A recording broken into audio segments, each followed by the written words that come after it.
Now, trans athletes, get this, should be allowed to take part in women's sports, and that's according to Labour's new Culture Secretary. Yes, Lisa Nandy has said that it should be up to individual sports to decide whether they allow biological males to compete against women in their respective fields. And we're joined now by the Director of Campaigns at Sex Matters, Fiona McAnena. Hello, Fiona, great to see you. How are you doing? Morning, great, thank you. Now, of course, this doesn't actually represent any change from where we were before the election, does it? There are plenty of sports that have banned biological males from competing with women's sports, but there are also some that allow it under certain circumstances. Is this really news, or is it just the status quo?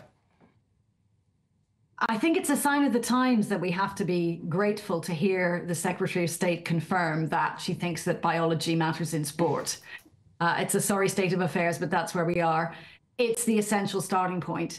And I think you're right, broadly, nothing's changed. What we have is some good guidance from the sports councils that's now almost 3 years old.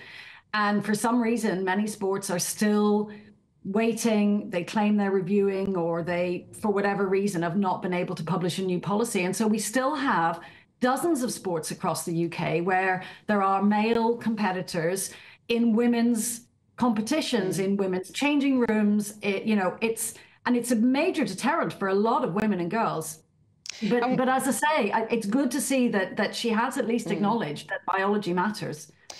And of course, we all understand from just common sense that men and women competing together isn't fair. And we actually saw a really nasty accident, didn't we, a year ago in football, where a woman received a very career-ending injury after a collision with a trans woman, so a man. But the FA say that their rules are there to protect everybody. As long as you suppress testosterone, you can be in a women's team. Is that fair? Does that mitigate for the difference between men and women? I think we're at the point now where everybody knows that's not fair. All the science says it's not fair. You can't turn a man into a woman by suppressing testosterone. If that were the case, then men undergoing prostate cancer treatment would have a lot to worry about, wouldn't they? You know, we all know it's not fair. And I don't know how the Football Association can continue to defend their policy. They've got 72 male players in women's football in England alone, and those are the ones they know about. And every one of those 72 affects dozens of women. But they would argue that their policy is lawful because if they banned trans women from competing in women's sport, that would be somehow discriminatory. It would be illegal. Are they right?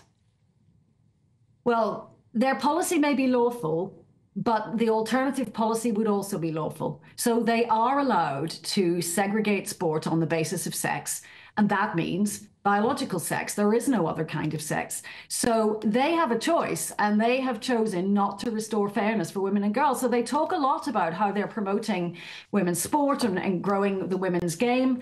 But at the same time, they're causing harm to women and girls. And that's true for a number of sports across the UK. There's public money going into promoting women and girls' participation. And at the same time, no one is insisting that these bodies use that public money actually for women and girls. They're letting men and boys turn up. Fiona, as a man, I just don't understand why somebody would want to compete in a sporting environment, a competitive environment, against women who are, for most of the time, physically, you know, slower, not as strong, and so on and so on. What's the psychology behind it? Why do these biological men want to compete against women? I think they're just cheats, quite frankly. I'm not sure if you'd use similar strong language, but what is the psychology behind it? Yeah, that's a big question, isn't it? Some would say they're not cheating because they're following the rules. And the problem here is the sport governing bodies have made the rules that allow this. Others would say they know damn well they're cheating. And, you know, they know they don't belong in the women's category because they have male bodies. I think what's happened is that people have decided that somehow identity has to be confirmed and validated at every turn, and they think that's kind. But this is really cruel to women and girls. It's really unkind to be saying to girls in particular, your feelings don't matter, fairness doesn't matter, even the injury risk doesn't matter, because these people matter more. Because we often focus on the sporting side of this. Is it fair? Is it safe? But there's another side as well, isn't there? Because most sports require girls to get changed, players to get changed, and that requires single-sex changing rooms. Do you hear feedback from women who are uncomfortable with that side of the problem here, or is it just really the fairness? We hear quite a lot about that, actually. And the thing is that you don't know whether there's going to be a male in the changing room now. If you're a member of, say, a tennis club or a hockey club, and there's a trans person who sometimes turns up at that club, then you can't go into the changing room ever knowing that it will be single sex, because that person can be there. And some of those sports have made a policy, tennis, for example, that if a woman is uncomfortable with that, she needs to come changed and not use the changing room. The same is true in canoeing. The priority is to the trans person. They have the right to use that changing room. Sorry, Fiona, let me just get that straight. You're saying that the policy in tennis, the example you just gave, if the biological woman who's meant to be there is uncomfortable with a trans woman there, it's on the woman to remove herself from that environment. Is that what you just said? Correct. That's outrageous. That's the LTA. That's also Royal Yachting. That's their policy. It's canoeing's policy. Yeah. So, you know, back to your question from before, what's the motivation of these male players?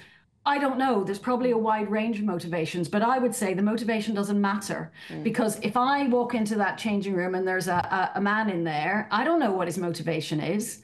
And it's not fair on me to have to try and guess, is he a good one or not a good one? That's why all men should stay out of women's changing rooms.